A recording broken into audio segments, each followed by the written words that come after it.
নেতাজি সুভাষ মুক্ত বিশ্ববিদ্যালয়ের political science সপ্তম পত্রের উত্তর নিয়ে আমি চিন্ময় দাস শিক্ষা কুটিরে হাজির হয়েছি। অনেকেরই এই প্রশ্নটির কোশ্চেন ব্যাংকের প্রশ্নগুলির প্রয়োজন ছিল, কিন্তু পরীক্ষার ডিউটির কারণে এই প্রশ্নটি একটু লেটে আপলোড করা হলো। অনেকের চাহিদার কথা মাথায় রেখে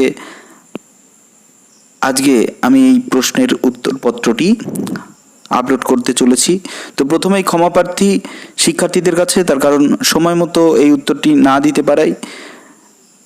তো আজকের এই ভিডিওতে আমি পিজি কোশ্চেন ব্যাংকের পলিটিক্যাল সায়েন্স সপ্তম পত্র পেপার 7 নিউ ইন্টারন্যাশনাল রিলেশনের যে 30টি প্রশ্ন রয়েছে সেই 30টি প্রশ্নের উত্তর আজকে আলোচনা করব।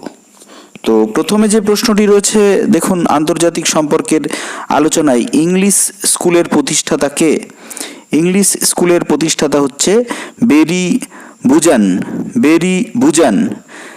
তারপরে 2 নম্বর দাগের প্রশ্ন, আন্তর্জাতিক সম্পর্কের ক্ষেত্রে ইমানুয়েল কান্টের ডেমোক্রেটিক পিস থিওরি বলতে কি বোঝায়? ডেমোক্রেটিক পিস থিওরি বলতে বোঝায় এক উদারবাদী রাষ্ট্র অপর উদারবাদী রাষ্ট্রের সঙ্গে যুদ্ধ করে না। এটাই হচ্ছে মূল বক্তব্য। এক উদারবাদী রাষ্ট্র অপর উদারবাদী বা গণতান্ত্রিক রাষ্ট্রের সঙ্গে যুদ্ধ করে না। এরপরে যেটা রয়েছে, দ্য গ্রেট ইলিউশন বইটির কে লিখেছেন? দ্য গ্রেট ইলিউশন বইটি লিখেছেন নরম্যান অ্যাঞ্জেল। তারপরে 4 নম্বর দাগের প্রশ্ন, 18 শতকে আন্তর্জাতিক সম্পর্কের ক্ষেত্রে লিবারালিজম সম্পর্কে স্পষ্ট বক্তব্য কে দিয়েছিলেন? 18 শতকে আন্তর্জাতিক সম্পর্কের ক্ষেত্রে লিবারালিজম সম্পর্কে স্পষ্ট বক্তব্য দিয়েছিলেন ইমানুয়েল কান্ট।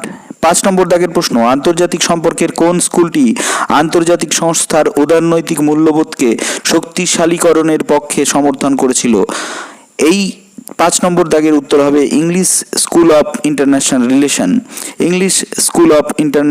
রিলেশন। এবার 6 নম্বর দাগের প্রশ্ন, দ্য এন্ড অফ হিস্ট্রি বইটি কে রচনা করেন? দ্য এন্ড অফ হিস্ট্রি বইটি কে রচনা করেন? Francis Fukuyama the end of history বইটি রচনা করেন। এরপরে যেটা রয়েছে যে 7 নম্বর দাগের প্রশ্ন, নয়া উদারনীতিবাদে প্রিন্সটন প্রকল্প কি? এই প্রিন্সটন প্রকল্প হলো 1990 সালে মার্কিন যুক্তরাষ্ট্রের জাতীয় নিরাপত্তার কৌশল বিকাশের একটি প্রক্রিয়া, যা বিশ্বায়নের একটি প্রক্রিয়া হিসেবেও পরিচিত। তো প্রিন্সটন প্রক্রিয়াটা কি না? প্রিন্সটন প্রক্রিয়াটা হচ্ছে মার্কিন যুক্তরাষ্ট্রের জাতীয় নিরাপত্তার কৌশল বিকাশের একটা প্রক্রিয়া।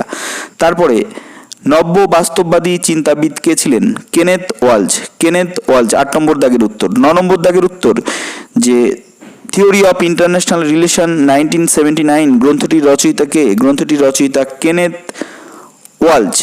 তারপরে যেটা রয়েছে, অক্টোপাস মডেল মার্ক্সবাদী ধারা কেন আন্তর্জাতিক সম্পর্কে অক্টোপাস মডেল হিসেবে বর্ণনা করেছে? তার কারণ সমাজের যে আন্তর্জাতিক ব্যবস্থায় কোর অঞ্চলগুলো যেগুলো রয়েছে ধনতান্ত্রিক সমাজ, এবং ধনতান্ত্রিক সমাজের চারিদিকে প্রান্তীয় অঞ্চলের পেরিফেরি যে অঞ্চল রয়েছে, তো সেই অঞ্চলগুলিতে কোর অঞ্চলগুলি শাসন পরিচালনা করে। অক্টোপাস যেমন মূল কেন্দ্র থাকে, ঠিক একই রকমভাবে ধনতান্ত্রিক সমাজেও কিন্তু মূল কেন্দ্র থাকে।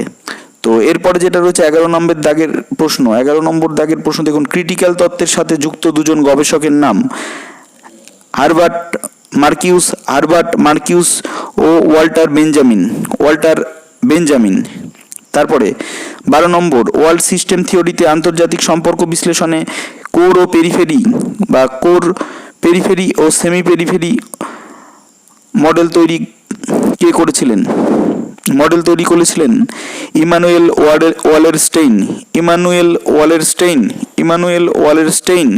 এবার দেখুন, বিশ্ব বাণিজ্য ও বিশ্ব অর্থনীতির মধ্যে ওয়ালেরস্টেইন পার্থক্য বলতে কি বোঝায়? এই পার্থক্যটি হবে, বিশ্ব সাম্রাজ্য বলতে তিনি ধনতান্ত্রিক রাষ্ট্র ব্যবস্থার কথা বলেছিলেন, আর বিশ্ব অর্থনীতি বলতে তিনি বুঝিয়েছিলেন ধনতান্ত্রিক রাষ্ট্রগুলি দ্বারা পরিচালিত বিশ্ব অর্থনীতির কথা।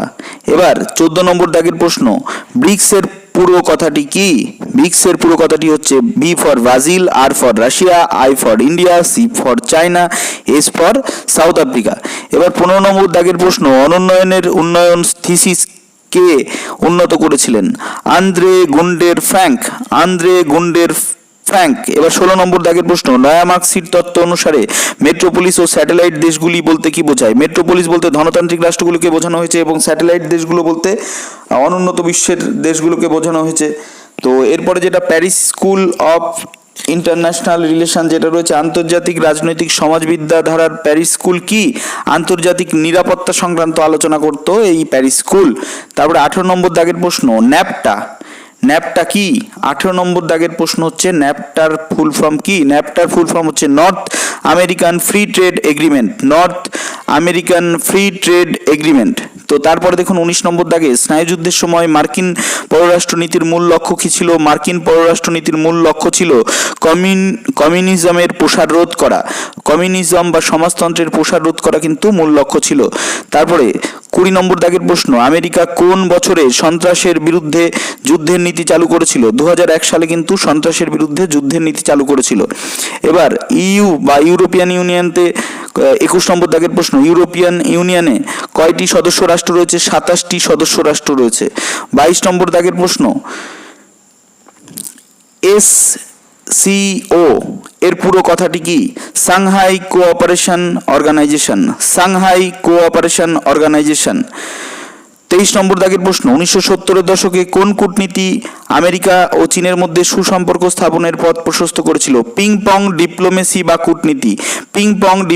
বা কূটনীতি 1971।